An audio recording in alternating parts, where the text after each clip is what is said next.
प्रदूषण पर चर्चा होनी है, लेकिन उसके पहले ही इस पर राजनीति शुरू हो गई है। दिल्ली के मंत्री प्रवेश साहिब सिंह वर्मा ने अरविंद केजरीवाल की आम आदमी पार्टी वाली सरकार पर जबरदस्त हमला बोला है। हमारे साथ दिल्ली से राज्यसभा के सांसद संजय सिंह है। सर, आपकी पार्टी के मुखिया आपके मंत्रियों पर हमला बोलते हुए प्रवेश वर्मा ने कहा कि आपकी सरकार ने काम किया होता तो दिल्ली के आज ऐसे हालात नहीं होते। तो कब तक ये आरोप लगाते रहेंगे?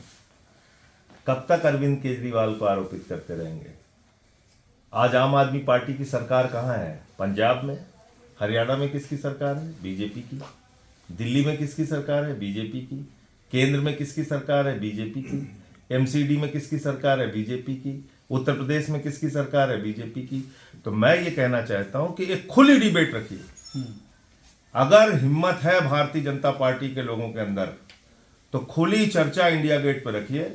उसमें केजरीवाल साहब भी आएंगे, भगवंत मान जी भी आएंगे और इनके सारे मुख्यमंत्रियों को जनता के बीच में बुलाइए और पता चले देश को कि किसने प्रदूषण को रोकने के लिए काम किया है, किसने नहीं किया है। ऐसे फर्जी लफाजी की बातें करने से काम नहीं चलेगा, बड़बोलेपन से काम नहीं चलेगा। हमारी सरकार ने 90% पराली जलाने की घटनाओं में कमी लाने का काम पंजाब के अंदर किया, जहां हमारी सरकार है, जहां हम काम कर सकते हैं।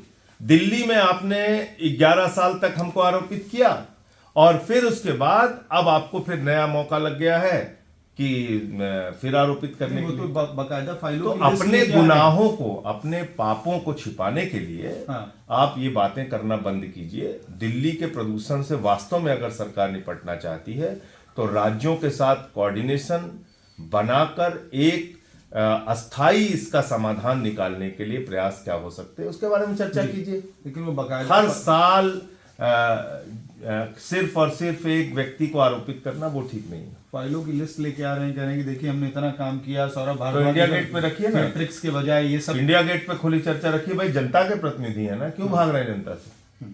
खुली डिबेट रखिए, हम लोग आएंगे, रखिए आप खुली डिबेट। पंजाब की सरकार क्या कर रही है, हरियाणा की, दिल्ली की, केंद्र की, पता चल जाएगा लोगों को। ठीक है। एक और सवाल सर, लोकसभा में कल देर रात तक चर्चा होती रही जी राम जी पर। मनरेगा से जी राम जी का नया स्वरूप, वोटिंग होके बिल राज्यसभा में आने वाला है। देखिए, पहली बात तो ये है कि भारतीय जनता पार्टी को राष्ट्रपिता महात्मा गांधी के नाम से नफरत है।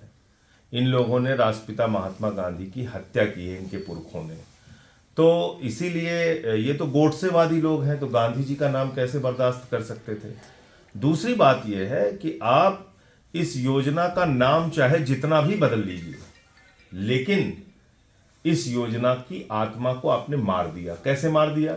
अब आप कह रहे हैं 40% राज्य सरकारें पैसा देंगी। पहले 90% केंद्र देता था, 10% राज्य सरकारें देती थी। अब किस राज्य सरकार के पास इतना पैसा? आपने तो सारा लूट रखा है जीएसटी के नाम पे। तो आप राज्य सरकारों को उनका हिस्सा तो देते नहीं है। रूरल डेवलपमेंट फंड मैं पंजाब का बता सकता हूँ, हजारों करोड़ रुपए बाकी है। तो जब आप राज्य सरकारों को पैसा ही नहीं देते हैं, वो सरकारें घाटे में चल रही हैं, तो वो कहाँ से 40% फंड लगाएंगे इसमें अपने पास से? ये पूरी तरह से केंद्र की स्कीम थी, वो आपने बदल दिया। दूसरा, आज समीक्षा कीजिए ना, 50 दिन भी सालाना रोजगार आप नहीं दे पा रहे हैं। 100 दिन की गारंटी थी, अब कह रहे हैं आप 125 दिन देंगे। तो इस योजना को तो आपने खत्म कर दिया पूरी तरीके से, और अब आप इसका नाम बदल के नौटंकी करना चाहते हैं। तो भगवान श्री राम ने ये नहीं कहा है कि आप लोग नाकारे और निकम्मे हो जाइए, लेकिन भगवान श्री राम का नाम लेके ये लोग उनके आदर्शों के विपरीत जाके नाकारा और निकम्मापन करते हैं। हमने यूपी में भी देखा, बिजली नहीं आ रही थी, मंत्री ने कहा जय श्री राम। तो ये क्या है भाई, तुम लोग नाकारे हो, काम नहीं कर पा रहे हो, कह रहे हो जय श्री राम। भगवान श्री राम ने आपको थोड़ी कहा कि आप नाकारे निकम्मे हो जाइए। ठीक है, हमसे बात कर